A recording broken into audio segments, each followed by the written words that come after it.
Good evening students. आपका बहुत बहुत स्वागत है आपके अपने यूट्यूब चैनल में physics concept bye Kapil Gangwani. मैं कपिल गंगवानी बेटे आज आपके साथ फिजिक्स के नए टॉपिक पर डिस्कशन करने के लिए यहाँ पर हूँ।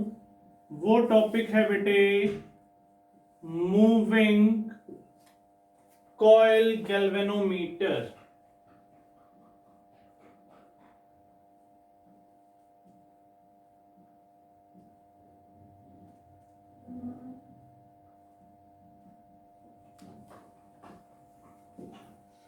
अब देखिए बेटा, मूविंग कॉइल गैल्वेनोमीटर की डिस्कशन करनी है मुझे। सबसे पहली चीज जो मैं डिस्कस करने वाला हूं आपके साथ, भाई एक्चुअली गैल्वेनोमीटर है क्या। गैल्वेनोमीटर डिवाइस जिसकी मैं बात कर रहा हूं वो एक्चुअली है क्या। भाई मूविंग कॉइल की बात हम लोग करेंगे, लेकिन सबसे पहले मैं जानता हूं भाई एक्चुअल में गैल्वेनोमीटर क्या है। गैल्वेनोमीटर के बारे में डिस्कस कर लेते हैं। गैल्वेनोमीटर एक ऐसा डिवाइस है बच्चों, एक ऐसा डिवाइस है जिसमें मैं very small amount of current, very small amount of current को मेजर कर सकता हूं। ऐसे डिवाइस को हम लोग कहते हैं गैल्वेनोमीटर। अब बेसिक जो मेरे पास काम है आज वो है मूविंग कॉइल गैल्वेनोमीटर की बात करना। मैं सबसे पहला काम इसके कंस्ट्रक्शन से स्टार्ट करूंगा। कंस्ट्रक्शन के बाद ही हम लोग बाकी सारी चीजें डिस्कस करेंगे। सबसे फर्स्ट पॉइंट, मैं इसका डायग्राम बेटा पहले भी बनाकर रख सकता था, लेकिन आपके साथ बनाएंगे ताकि आपके पेपर में आपको किसी तरह की प्रॉब्लम नहीं हो। मैं डिफरेंट कलर्स यूज करूंगा, ध्यान से समझना। उस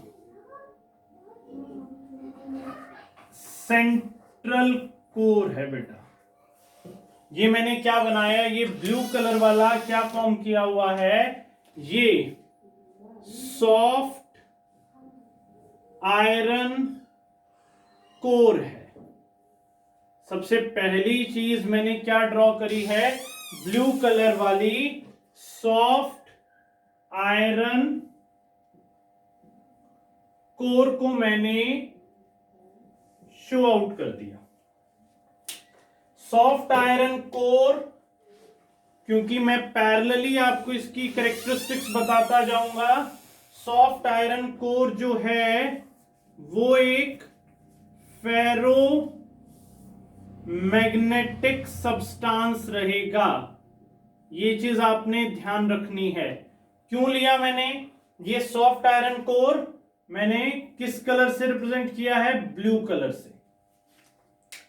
अब इस सॉफ्ट आयरन कोर को मैंने एक केस में एनक्लोज्ड कर दिया,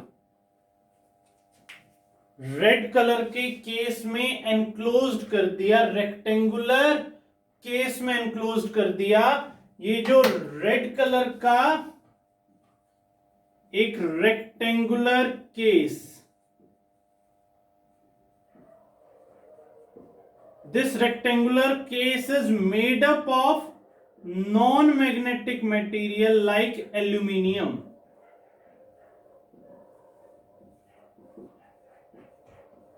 क्लियर? दो चीजें करी। मूविंग कॉइल गैल्वेनोमीटर की मैं कंस्ट्रक्शन करा रहा हूं आपको।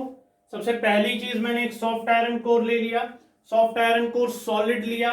सॉफ्ट आयरन कोर मैंने ब्लू कलर से रिप्रेजेंट किया है, रेड कलर से मैंने रेक्टेंगुलर केस जिसमें मैंने क्या कर रखा है बेटा, सॉफ्ट आयरन कोर को एनक्लोज्ड कर रखा है। अब देखिए बेटा, अब इस एल्यूमिनियम वाले रेक्टेंगुलर स्ट्रक्चर पर मैं एक वायर को वाउंड कर रहा हूं बेटा। वायर के आप सब जानते हो बेटे कितने एंड्स होते हैं, दो एंड होते हैं बच्चों। कितने एंड रहते हैं, दो एंड। एक एंड ये स्टार्टिंग एंड ले लिया, इस पॉइंट को मैंने स्टार्टिंग एंड शो आउट कर दिया। स्टार्टिंग एंड चला चला, रेक्टेंगुलर वायर मैंने एक वाउंड कर दी इस नॉन मैग्नेटिक मटेरियल पर। क्लियर है? सिर्फ कंस्ट्रक्शन बता रहा हूं, अभी वर्किंग प्रिंसिपल बताऊंगा, बहुत इजी लगेगा आप लोगों को। इस वायर का दो एंड हो गए बेटा, रेक्टेंगुलर कोर थी, केस में नॉन मैग्नेटिक केस में है, रेड कलर से रिप्रेजेंटेड है, ब्लैक कलर की मैंने एक वाइंडिंग कर दी वायर की। इस वायर को मैंने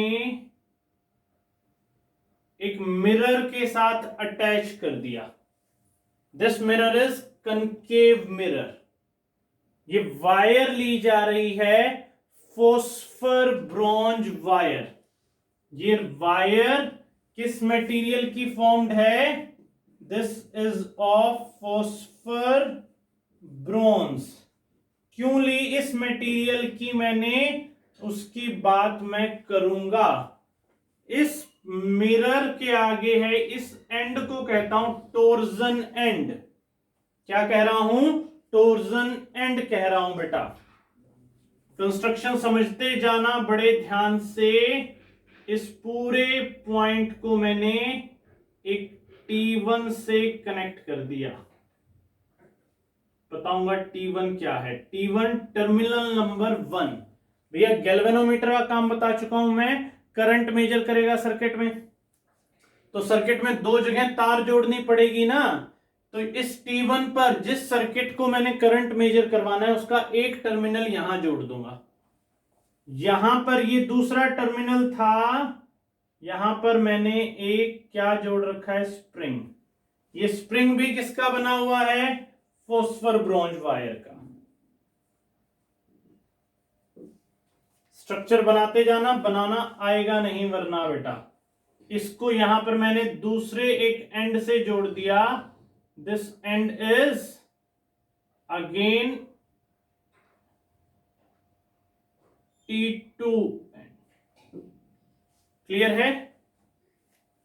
अब देखिए बेटा, इस पूरे के पूरे अरेंजमेंट को मैंने, इस कंप्लीट अरेंजमेंट को मैंने किसके अंदर डाल देना है बेटा? एक केस लाइक स्ट्रक्चर में डाल दूंगा, केज लाइक स्ट्रक्चर में डाल देंगे, ताकि मेरे पास एयर का कोई ज्यादा इफेक्ट ना रहे। यहां पर एक बेस बना दूंगा और इस बेस के साथ अटैच हो जाएंगे बेटे लेवलिंग स्क्रू। कंफर्म हो गई? अब इस एंड पर मैं एक्सटर्नल टर्मिनल है, इस एंड पर भी एक्सटर्नल है। यहां से करंट आएगा सर्किट का। इस पॉइंट को मैंने कह दिया बेटा टोर्जन हेड। ये है मेरे पास कनकेव मिरर। कनकेव मिरर का यूज क्यों होगा बेटा, इसकी बात भी करेंगे। ये मेरे पास है कौन सा? Soft iron core.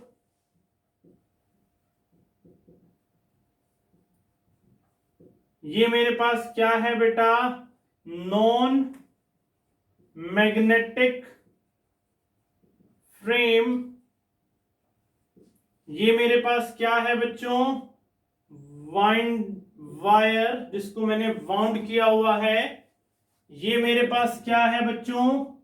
स्प्रिंग। अब समझना बेटा, ये तो था मेरे पास कंस्ट्रक्शन का काम, किसकी? मूविंग कॉइल गैल्वेनोमीटर की। अब इस केस में होगा क्या? फॉस्फर ब्रॉन्ज वायर क्यों यूज करी बेटा? फॉस्फर पहला soft iron core, ferromagnetic substance है, इसलिए लिया गया। क्लियर है? अब देखिए बेटा, यहां पर मैं एक मैग्नेटिक फील्ड और अप्लाई करूंगा। किस चीज की अप्लाई करवाऊंगा? Magnetic field north. यहां पर एक मैग्नेटिक फील्ड अप्लाई करवा रहा हूं, that one is the south. Clear है? यहां पर मैंने क्या भी अप्लाई करवा दी? इस सॉफ्ट आयरन कोर के बाहर एक magnetic field that is north pole इधर, साउथ पोल इधर। यहां तक क्लियर हुआ? ये था construction part. Phosphor bronze wire क्यों यूज करता हूं ये समझते हैं बेटा। यहां तक क्लियर हो गया? फॉस्फर ब्रॉन्ज वायर यूज होती है, फॉस्फर ब्रॉन्ज वायर ऐसी वायर है जिसमें थोड़ा सा भी करंट आ जाए तो ये वायर बहुत ज्यादा डिफ्लेक्शन शो कर देती है, ये वायर बहुत ज्यादा मूव कर जाती है। अब देखते हैं बेटा, प्रिंसिपल की बात करते हैं इसके, फिर मैं इसकी वर्किंग आपको बड़े इजीली समझा पाऊंगा।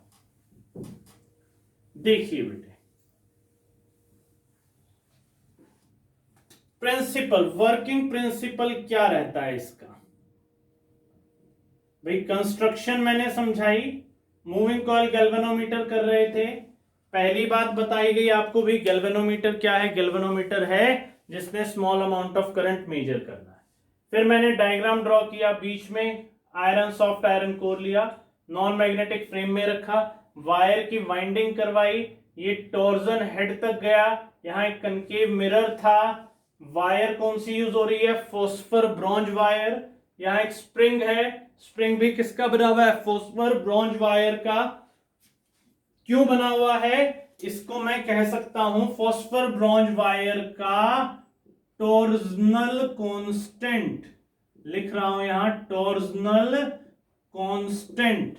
प्रैक्टिकल में क्वेश्चन पूछ लेता है कई बार, टॉर्जनल कांस्टेंट ऑफ, ध्यान से सुनना, torsional constant of phosphor bronze wire is very small. Torsional constant कैसा रहता है? बहुत छोटा रहता है, जिसके कारण स्मॉल अमाउंट ऑफ करंट पर भी ये वायर कैसा डिफ्लेक्शन दे सकती है? लार्ज डिफ्लेक्शन दे सकती है। कंफर्म हो गया इतना? कंस्ट्रक्शन यहां तक हुआ। मेरा काम है अभी वर्किंग प्रिंसिपल सीखना बेटा इसका, उसके बाद वर्किंग पर आ जाऊंगा भी, ये कैसे करंट मेजर करेगा। वर्किंग प्रिंसिपल, वर्किंग प्रिंसिपल इसका बेस्ड किस पर है? मैंने आप लोगों को एक टॉपिक करवाया हुआ है बेटा, बड़े ध्यान से पुराना रिवाइज करना, एक बारी पुराने टॉपिक पर मूव करना। मैंने एक टॉपिक करवाया था भैया, एक जब भी एक मैग्नेटिक फील्ड में मैंने एक रेक्टेंगुलर कॉइल रखी थी बेटा, कैसी रेक्टेंगुलर कॉइल? Current carrying. इस रेक्टेंगुलर करंट कैरिंग कॉइल को जैसे ही मैंने मैग्नेटिक फील्ड में रखा था, उस पर क्या एक्ट कर गया था? टॉर्क एक्ट करा था। सुनना भैया, मेरे पास दो एंड हैं, ये T1 ये T2। मैंने बाहर से सर्किट जोड़ दिया बेटा, ये देखो यहां पर मैंने एक सर्किट जोड़ दिया, इस सर्किट में करंट फ्लो कर रहा था, सर्किट T1 से एक एंड जोड़ा, T2 से दूसरा एंड जोड़ दिया भाई। सर्किट का करंट अब ये डिवाइस मेजर करेगा ना। अब ये डिवाइस में मेजरमेंट में सुनना, ये फॉस्फर ब्रॉन्ज वायर थी, मैग्नेटिक फील्ड अप्लाई हुई है, करंट यहां से आ गया, वही बात होगी रेक्टेंगुलर कॉइल कैरिंग करंट।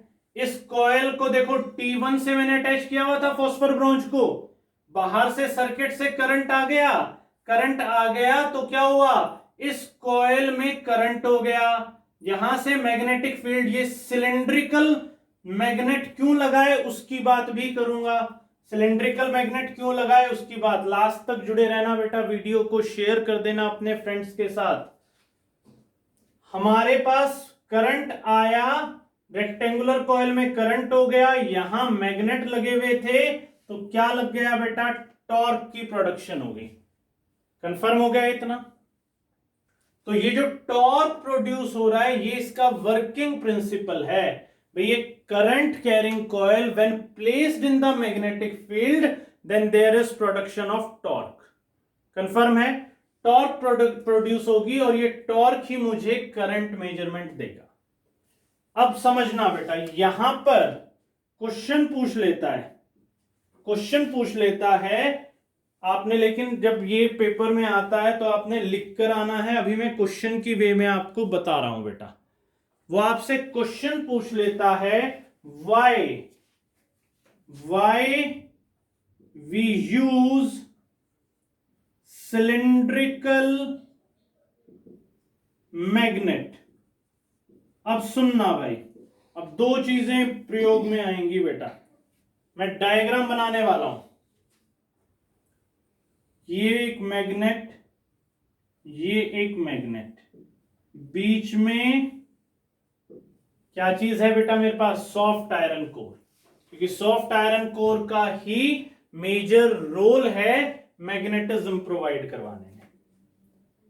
मैंने स्टार्टिंग में लिखा हुआ है सॉफ्ट आयरन कोर जो है हमारी, वो फेरोमैग्नेटिक सब्सटेंस रहेगा। फेरोमैग्नेटिक सब्सटेंस की प्रॉपर्टीज ध्यान रखनी है। फेरोमैग्नेटिक सब्सटेंस जो मैग्नेटिक फील्ड लाइंस हैं उनको बाहर से ना जाने दे करके अपने अंदर से जाने देगा। अब यहां से भाई मैग्नेटिक, ये नॉर्थ था, ये साउथ था, क्लियर है? तो ये क्या करेगा बेटा, ये मैग्नेटिक फील्ड सीधी लाइन जाने की बजाय कैसे जाएगी बेटा? टिल्ट होती हुई जाएगी। क्लियर है? थोड़ी सी टिल्ट होकर चली गई तो ये जो मैग्नेटिक फील्ड बन गई ये बनी रेडियल मैग्नेटिक फील्ड। समझना भैया, कोई पूछे रेडियल मैग्नेटिक फील्ड किन कारणों से बनी? मैग्नेट कैसा था? सिलेंड्रिकल। अंदर सब्सटेंस कैसा था? फेरोमैग्नेटिक। तो मैग्नेटिक लाइन कहां एंटर कर गई? फेरोमैग्नेटिक की प्रॉपर्टी थी, उसने अंदर घुसा लिया। तो कोई पूछे मूविंग कॉइल गैल्वेनोमीटर में कौन सी फील्ड है? रेडियल मैग्नेटिक फील्ड है। रेडियल मैग्नेटिक फील्ड कौन सी होती है? जिसमें वैल्यू ऑफ टॉर्क कैसी रहती है? मैक्सिमम रहता है। अब सुनना, अब ये सिलेंड्रिकल मैग्नेटिक फील्ड कैसी होगी बेटा? ऐसी होगी, लाइंस ऐसी होगी ना भाई। अंदर ये था, जानी तो सीधी चाहिए थी लेकिन खिंच के अंदर चली आई। सिलेंड्रिकल सर्कुलर बन गई या नहीं बनी बेटा मैग्नेटिक फील्ड? जो मैग्नेटिक फील्ड सर्कुलर बनी तो मैं जानता हूं बेटा कॉइल और ये area vector that is radius. और जब भी सर्कुलर चीज होती है डायरेक्शन ऑफ मूवमेंट के बीच में एंगल कितना रह जाता है? 90। टॉर्क का formula NIAB sine theta. Theta कितने डिग्री हुआ? इस सिलेंड्रिकल की वजह से और फेरोमैग्नेटिक 90 हो गया। तो टॉर्क कैसा आया? Maximum. Means radial magnetic field वो मैग्नेटिक फील्ड है जिसमें टॉर्क की वैल्यू मैक्सिमम आती है। पहली बात, रेडियल मैग्नेटिक फील्ड आई क्यों? क्योंकि मैंने यहां सिलेंड्रिकल मैग्नेट यूज किए। दूसरी बात, मैंने जो कोर यूज करी वो फेरोमैग्नेटिक थी, जिस कारणवश मैग्नेटिक फील्ड लाइन अंदर घुस गई। पेपर में बनाकर आना ये डायग्राम, क्लियर है? तो ये कौन सी मैग्नेटिक फील्ड बन गई? रेडियल मैग्नेटिक फील्ड बन गई। ध्यान रहेगा इतना। नेक्स्ट देखते हैं बेटा, अब इसकी मैं वर्किंग देखूंगा। वर्किंग प्रिंसिपल क्या है? टॉर्क पर बेस्ड है। टॉर्क कैसा होना चाहिए? मैक्सिमम होना चाहिए। अब ये भी बताया वर्किंग प्रिंसिपल किस पर बेस्ड है? टॉर्क। टॉर्क कैसा? मैक्सिमम। मैक्सिमम टॉर्क क्यों? रेडियल मैग्नेटिक फील्ड के कारण। रेडियल मैग्नेटिक फील्ड क्यों? Cylindrical magnet plus ferromagnetic substance. अब वर्किंग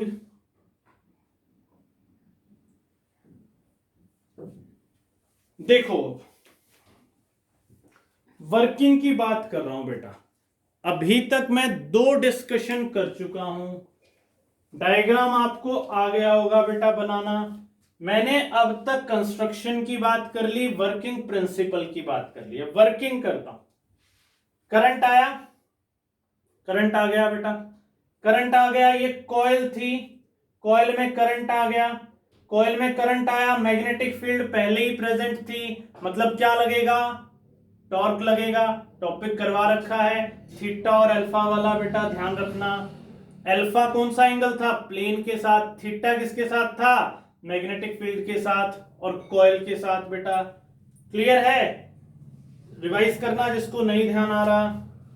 ये कॉइल, जैसे ही करंट और मैग्नेटिक फील्ड आया, कॉइल पर एक टॉर्क लगेगा बेटा, अप्लाइड टॉर्क नाम देता हूं बेटा, मैक्सिमम अप्लाइड टॉर्क, NIAB, पहली इक्वेशन। मैक्सिमम ही क्यों लिया, क्योंकि मैग्नेटिक फील्ड कौन सी थी, रेडियल। दूसरी बात, यहां एक स्प्रिंग लगाया था बेटा, स्प्रिंग हमेशा मूवमेंट का अपोज करता है।